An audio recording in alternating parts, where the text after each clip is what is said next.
Hello good morning friends, कैसे हैं आप सभी लोग। साथियों, आज इस वीडियो में हम स्पेशल यदि आप 12th क्लास एग्ज़ाम का यदि आप तैयारी कर रहे हैं, यानी कि 2026 में यदि आपका एग्ज़ाम है और या फिर जो 27 में एग्ज़ाम देने वाले हैं, तो उनके लिए ये वीडियो है जिसमें कि आज हम बात करने वाले हैं कि 12th क्लास इंग्लिश को हम कैसे कवर करें। क्योंकि आपके जो एग्ज़ाम है उसमें इंग्लिश एक बहुत ही बड़ा सब्जेक्ट होता है और इस सब्जेक्ट से सबको बहुत ही ज़्यादा डर लगता है कि आखिर इंग्लिश को हम कैसे पढ़ें, क्या पढ़ें, ताकि एक बेहतरीन जो है यहाँ पर मार्क्स लाया जा सके और आपका रिजल्ट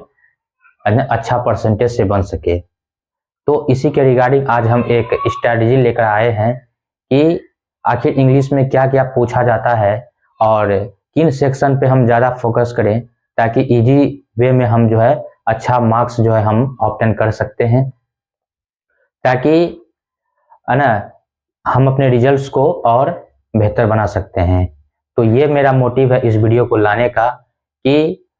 यदि आप एग्ज़ाम देने वाले हैं, तैयारी कर रहे हैं, तो आपसे कहाँ पर मिस हो रहा है। तो चलिए इस वीडियो को हम शुरू करते हैं।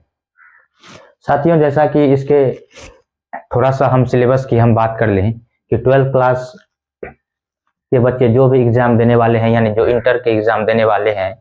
जिन्होंने भी इंग्लिश रखा है, तो उनमें क्या क्या सब पूछे जाते हैं और आपको स्पेशल किन सेक्शन पे सबसे ज़्यादा ध्यान देने की आवश्यकता है। जैसा कि आपको पता है कि 100 मार्क्स का एग्ज़ाम होता है, जिसमें कि 100 नंबर जो है फुल्ली आपके ऑब्जेक्टिव्स पूछे जाते हैं और इस 100 में ग्रामर होता है 50 और बुक से पूछे जाते हैं 50, यानी 50 100 जो प्रश्न आप है ना आपका पूछा जाता है वो फुल्ली जो है क्या होता है ऑब्जेक्टिव, जिसमें कि 50 जो है ग्रामर से रहता है और 50 बुक से पूछा जाता है। और उसके बाद हम 50 की बात करें, इस 50 को माइनस करके जो 50 बचता है उसमें क्या पूछा जाता है।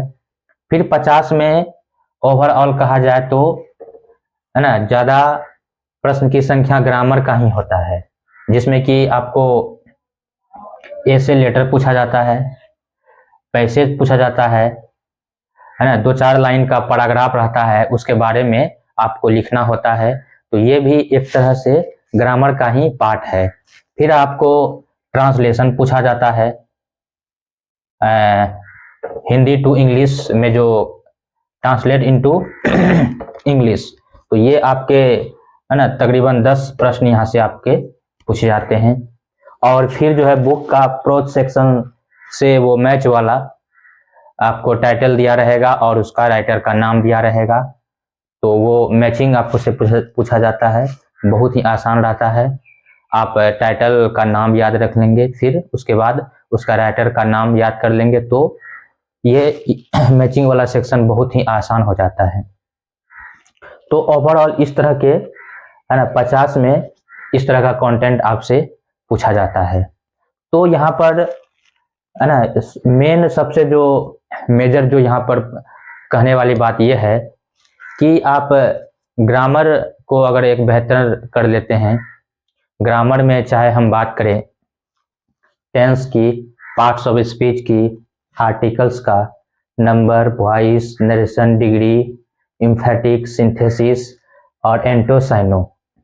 यानी ये जो है टॉपिक को यदि आप अच्छा कर लेते हैं तो बहुत ही आसानी से आप है ना 100 मार्क्स में जो है आप आसानी से 70-75 जो है कि आप ला सकते हैं। यदि आप बुक नहीं भी पढ़ते हैं, जो बुक सेक्शन आपके जो 12th में है उसको यदि आप नहीं भी पढ़ते हैं, सिर्फ और सिर्फ यदि आप ग्रामर्स को पढ़ते हैं, तो भी आप यहाँ पर 70 से 75 मार्क्स आप इजी आप ला सकते हैं, क्योंकि बुक का सेक्शन बुक से ज़्यादा प्रश्न नहीं पूछा जाता है। और आपको चाहिए कि एग्ज़ाम में एक अच्छा रिजल्ट करना है, अच्छा मार्क्स लाना है, तो हम क्यों नहीं ग्रामर पे हम सबसे ज़्यादा फोकस करें, ग्रामर्स को हम ज़्यादा पढ़ें, बार बार उसका रिवीजन करें, उसका MCQ जो मल्टीपल चॉइस क्वेश्चन है, जो ऑब्जेक्टिव क्वेश्चन है, उसको हम सॉल्व करें, और ग्रामर को पढ़ें, फिर उसका ऑब्जेक्टिव को हम सॉल्व करें। तो ये स्ट्रैटेजी को यदि आप फॉलो करते हैं तो निश्चित रूप से आप एक अच्छा स्कोर्स एग्ज़ाम में ला सकते हैं। और आपको पता है कि एग्ज़ाम में हर एक सब्जेक्ट है ना का जो है एक बेहतरीन रोल होता है एक अच्छा परसेंटेज लाने में। आप जितना टाइम आप है ना मैथ में देते हैं, जितना फिजिक्स पढ़ते हैं, जितना केमिस्ट्री पढ़ते हैं, या आर्ट्स का कोई भी सब्जेक्ट आप पढ़ते हैं, तो उतना ही आपको समय इंग्लिश में भी देना पड़ेगा, ताकि सब में आप इक्वल टाइम अगर आप देते हैं तो आप सब में एक अच्छा परफॉर्मेंस कर सकते हैं। ऐसा नहीं है कि कोई एक सब्जेक्ट पर आप गहराई से अध्ययन करें और बाकी को छोड़ दें, तो इससे आपका रिजल्ट पर काफ़ी ज़्यादा इफेक्ट पड़ सकता है। तो आपको एक बेहतर रिजल्ट लाने के लिए यही करना पड़ेगा कि सभी सब्जेक्ट पर जो है इक्वल आपको टाइम देना होगा, इक्वल रूप से आपको पढ़ना पड़ेगा, तभी आप एक अच्छा मार्क्स ला सकते हैं। तो ये स्ट्रैटेजी हमने आपको शेयर किया ताकि आप ओवरऑल समझ सके कि आखिर करना क्या है। अगर इंग्लिश है तो बहुत सारे है ना विद्यार्थी को इंग्लिश से बहुत ही ज़्यादा डर लगता है कि इंग्लिश में रखा है 100 का है, उसमें हम पास करेंगे या नहीं करेंगे। तो वैसे विद्यार्थियों के लिए हमारा स्पेशल वीडियो है कि इंग्लिश से डरना नहीं है, उसको है ना जैसे कि आप अन्य सब्जेक्ट पढ़ते हैं वैसे आपको इंग्लिश को भी पढ़ना है। और है ना इस वीडियो के बाद जो है हम इंग्लिश को कैसे मजबूत करें, है ना इंग्लिश में कैसे अच्छा मार्क्स लाए, इसके लिए हम प्रॉपर ग्रामर का वीडियोस आपके लिए हम लाएंगे, जिसमें कि हम टेंस से हम शुरुआत करेंगे, फिर एंटोनिम सिनोनिम तक हम जाएंगे, और डेली आपके लिए एक मॉक टेस्ट भी रहेगा जिसमें कि हम डेली होमवर्क रहेगा, और उस होमवर्क को आप ग्रामर पढ़ेंगे, फिर सॉल्व करेंगे होमवर्क, जो भी ऑब्जेक्टिव प्रश्न है उसको आप बनाएंगे। तो निश्चित रूप से आप ग्रामर में भी एक अच्छा मार्क्स आप ला सकते हैं। बिना बुक सेक्शन को टच किए आप सिर्फ ग्रामर को पढ़ेंगे तो भी आपका एक अच्छा मार्क्स मतलब आएगा। तो आप लोग इस वीडियो को यदि आप देख रहे हैं तो आप लोग कमेंट कीजिएगा कि हम ग्रामर स्पेशल जो